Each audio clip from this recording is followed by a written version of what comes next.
Let's bring in David Katz, a political and legal analyst who served as an assistant U.S. attorney in Los Angeles during the Reagan administration, and Gina Loudon, a member of the Trump for President Media Advisory Board and former RNC Trump delegate. Welcome to you both. We appreciate your time. David, let me start with you here, because with this impeachment inquiry, all of the testimony going on behind closed doors, was today's spectacle just a matter of time, in your opinion? Do you feel that the Republicans who did storm in there, regardless of whether or not they should have or shouldn't have, regardless of whether or not they violated House rules, do you think they have a valid point? No, I don't. When I was in the Reagan administration, and I was a prosecutor along with Adam Schiff in the same office, we were the law and order people. This was lawless. This was disorderly. This was the Republican clique there, acting like they were Occupy Wall Street, Occupy the SCIF. Everyone knows you can't go into a secure SCIF with a smartphone. Everyone knows you can't go by security without permission. And I think it's just I think it's a terrible precedent, and I think it's counterproductive.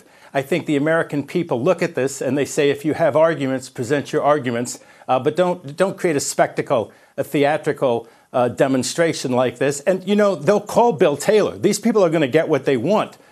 This Republican minority, they're going to call Taylor to the stand in an open hearing, and he's going to give his direct testimony, Eric. This is not hearsay. This is not something that's, third hand. He's a direct witness. He went over there. He's the current U.S. ambassador, Taylor.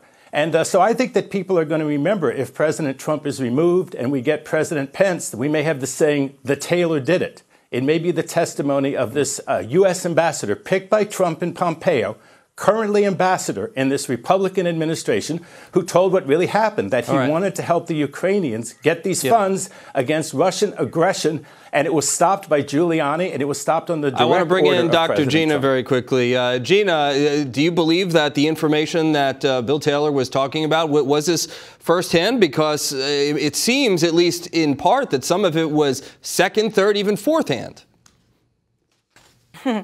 Well, and none of it really seems to make any difference with the left these days. And it's very interesting to hear them talk about creating a spectacle when it seems as though since this country elected our president, and the left has been intent on creating a spectacle, one after another, actually, in an effort to overturn the people's election of this president. If they're so interested in letting things play out as they are supposed to be by law and order, how about letting the people decide? And in the next election coming up in 2020, how about being transparent with the American people and letting this president preside over the American people until he is up for re-election, and then letting the American people decide what has happened. And the one thing they want to skip over that I think is so just amazing to me is for all of their quote unquote interest in investigations. What about investigating the Bidens and the blatant seeming corruption that we are witnessing that they seem to have zero interest in investigating? What about that investigation? You know, Congressman Steve Scalise today, he said he wants to know what Chairman Adam Schiff is trying to hide here. So I guess the question is this, as so many critics have put it, an inquiry in search of a reason instead of one based on a true impeachable offense? David? Well, your other guest is very articulate, but I think we have to realize the reality of what's going on. It's not really an issue of what the Bidens did back in 2016. The issue here is that military aid that Ukraine desperately needed in order for it to defend itself against Russian aggression.